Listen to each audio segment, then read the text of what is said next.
My name is Hans-Martin Buff. I'm German. That's where I'm from. And I'm a recording engineer and producer. More recording engineer than producer, but both. I've been working in my job for 20 years. I started in the United States, where I lived for 10 years in the 90s. And went to school there and had my first jobs there. And then in the end of my time there, worked for a fellow named Prince, which was very nice for my career, bad for my sleep, but it was okay. And when that was up, me and my wife and my children, we moved to Germany to see if we still liked it, and we did. And ever since then, I've been a freelance engineer and producer, mostly in Germany, but throughout Europe, really. I always loved music, and I always thought that was one of the great things in radio, too, is to, play music. Be able to play the music you like and promote the music you like and stuff. And I always was in bands and not a very good instrumentalist, but I was a singer most of the time. Played some guitar, some bass. My first job was bass because, nobody wants to play bass, but everybody needs a bass player, so that worked really well. Anyway, I was in bands, but I was never in love with an instrument. So I never wanted to be a musician. I just did that for myself, to have fun. And then during the time where I was in Berlin, and then later when I was first in the United States, I wrote more and more songs, and I got slightly better on my instrument. And I recorded demos back then on, 4-track cassette, and later on I had other people record my demos because I just couldn't do it. And then came the moment where I thought, okay, what am I going to do with my life? And just so happened that a friend of mine went to a recording school, not unlike this one, but a local one in Minneapolis. And I visited him and I loved it. Thank God my parents were cooperative and paid for it, or borrowed me some of the money, which I paid back. And I loved it, and I became a recording engineer. And the way to go then was to, after school, become an assistant somewhere and just watch the big boys do their thing and help. And that's what I did. I was very lucky. The same friend, actually, that I followed got a job at a fairly new studio then called Pachyderm Studios. And they wanted a second one, and he recommended me. And, they said it was a job, but at first it was an internship. So the first 3 months I laid phone lines and organized the office and fun stuff like that. And learned about the studio, how, the ins and outs of it, and got more secure in things that I learned just a little bit in school. And then came the first big projects as assistants, and it just kept going from there. At the school where I was, there was just a panel discussion with assistant engineers. And it was 2 guys and me, and one of the guys was a guy from Paisley Park, and he liked what I said. And to make a very long story short, Prince decided that he didn't want the studio as a public studio anymore. He just wanted it for himself. And he had an engineer at the time, and I had a beeper. I don't know if you remember these. Before cell phones, there were little devices where people would call you and you'd see their phone number, and then you'd call them back from a payphone, just in case. And I got a call that I was supposed to assist a fella who's now unfortunately deceased by the name of Tom Tucker. And I showed up there, and the guy that I was supposed to assist didn't know anything about it and didn't have time. So I just set up the studio, and Prince came in and he asked if I had time for him that week. And then I worked for him for 4 years, really. That's how it worked. There was a big album called Emancipation. That was the first one I worked on. I did about a third of that. I was there in the tail end. And then there was a project called Crystal Ball, and included an acoustic album called The Truth was part of that. We did that, and one called New Power Soul, and one called Rave Unto the Joy Fantastic. And then there are a bunch of songs that crept up on later projects. So we did a lot of work, and we did some stuff also for other artists that he either produced or cooperated with. Chaka Khan, Larry Graham, I don't know if you know him, but he's a big bass player. And no doubt we did something with Sheryl Crow, wow. George Clinton. I guess my main love in music at first was guitar pop. So Beatles, Crowded House, now stuff like Phoenix and stuff. I really like that stuff. And that's where I came from when I did my own music, REM, stuff like that. I always just liked pop music, but you know, it wasn't very R&B-ish. I loved Prince actually, and I loved Stevie Wonder and stuff like that, but not the real funk. When I started at Paisley Park, just slowly, I replaced a guy that Prince had fallen out with by the name of Dave Friedlander. You know, I met with him before he left and saying if he had any recommendations, what would make me a better engineer for Prince. And he said, you know, I'm the only guy, he was the only guy at Paisley Park who actually likes funk. All the others were rockers. And he's like, he never understood how you could do that without liking funk. And I was like, wow, he has a point, really. So he made me a list. I still have it to this day. He made me a list of things I should buy. So I bought some Funkadelic and some Bootsy Collins, and I bought, you know, some Santana and all the things that Prince liked, and got some basic thing. And then there were situations when I worked for Prince where, you know, I was telling the students this the other day, where I was doing a mix and I was going in there and I was in the thick of it and doing stuff, and he came in and he said, you know, you'd be all right if you'd listen to more Blackstreet. And I went, and the next day, of course, I'd go out and buy every Blackstreet album there was just to know what the hell he was talking about. And then I was very privileged because I knew who Larry Graham was too, but I only knew him from the Sly and the Family Stone things. But I wasn't aware of his own band, Graham Central Station, which is great too. And so that was one of the great things of privilege I could do there, which is I would work with these people and discover their music at the same time. If you listen to any given Prince record, up to half of the album is rough mixes, really. I don't know if it was just with me, or I think it's with most people, but at the beginning he didn't trust me very much. He wasn't sure that I could do stuff. And he has a very strange idea of what engineering is about, but it doesn't matter.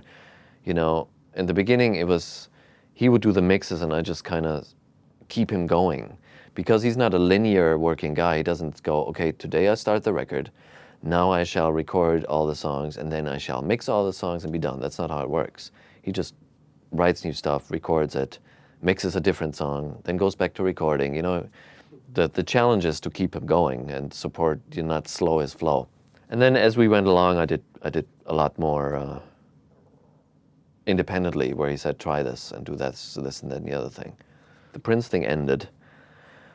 And I got a job right away at a production house for TV and commercials and such. And it was a great place to work at, very creative, very cool people, but it just wasn't for me. I even found out very quickly that I need to make records. I'm not in it for the buttons. I'm in it for doing something with them, and that something is making rock and roll records, and I like that. So then we made the decision to go to Europe rather than to LA or to New York. And I just went online and, you know, literally looked for producers around Munich where we wanted to go, because we wanted to be in the south of Germany near my family. And I just wrote to people. I wrote this email saying, this is who I am, this is what I did, and I'm thinking about moving to Germany. Can you give me any hints? What would be good? Who would be good to contact? What would be good to do? This worked very well. And then I flew to Germany and worked with 3 people doing like a song each for 4 or 5 days or so, just to see if I could work there, if we would get along. And we did. And then we moved there, which was much, much tougher. And I'm glad we didn't know before, and we probably wouldn't have done it. But then at first there was a wave of projects where people were curious what I would do, and that was fine. And then there was a big dump. Where I had to find out certain things, because things are different here. They really are. And people who would book me for my Prince stuff would sometimes, or most of the time, want something completely different. They just wanted the magic of Prince, but they didn't want to sound like him, I guess, you know. I also have to say that even most people don't know the albums I've made. They just know, oh, it's Prince. But, you know, the stuff I've done, they either don't know or they don't like it, you know. It's not the best period he's had. Maybe my fault to a certain extent, I don't know, but I'm sure it's comes from all kinds of sources. So then I got into a groove, and I've found new, more steady clients. That took a couple of years, and once that happened, I've been okay. I've been okay since. I've done lots of things here and there, and then I was introduced to Musti, who's a producer in Hanover. Are you aware of him? You know who he is? Okay. It was originally DJ and had some very nice big hits in the 90s with Tom Jones and on his own. He struck me as a very open guy who loved music, and we had the same humor and stuff, and we supported each other's creativity, his more, that's my job. And so he had lots of projects that we did together, artists he signed that were unknown, big names that came to him like Andrew Rochford and Zucchero and German ones like Yvonne Katterfeld. And through that, I met a lot of people, you know how it goes. It's like it goes out and out and out. And the Scorpions live near Hanover, and they recorded an album there, and somebody recommended me to them. It wasn't Musti, but somebody from Hanover having met me. And then we tried some things, and it was kind of slow. And then I did a first live album with them, and then I did more and more and more, and that's just how it worked. I always went to other people's studios, like the one in Hanover and others, and just stayed there. And then I had a year in 2010 where my main clients at the time, Musti and the Scorpions, just didn't do anything, And my year was always kind of built up on 2 chunks of big clients and lots of little ones, which, are more work and less money. And that just didn't happen. So I had some time on my hands, and I decided to teach myself how to mix in the box, so mix in my ordinateur. And that took a while, but I had time, and I had to find other ways to do it that didn't make me dependent on a studio. Because before I had to go to a studio to do it, and right away I got more clients because, it was much cheaper, and I made more money. I would go to a studio, I'd charge my fee, and the studio would get a fee. The studio would get more than me. And now I would get something that would be much less than the combined fee, but it was all for me at my house. I think one of the things I like about my job is that I can try new things, and things are never the same. I really enjoy being here and doing the workshop, but if I did that every day, I'd get really, really, really, really bored. It's just me. I can't help it. And I love, part of it is what I do is I learn new things, and then, I go home and sit on my own and make a mix. And then I go and record something with somebody for 2 weeks. And when I'm done, I'm done. I don't have to go every day. I make records and they're done, and then I make new records. And so that was kind of part of that. And I love the independence of it, of being at home and doing it. Part of the deal of being successful is that, companies that make music stuff want you to use their stuff and say something nice, and then they give you the software for free.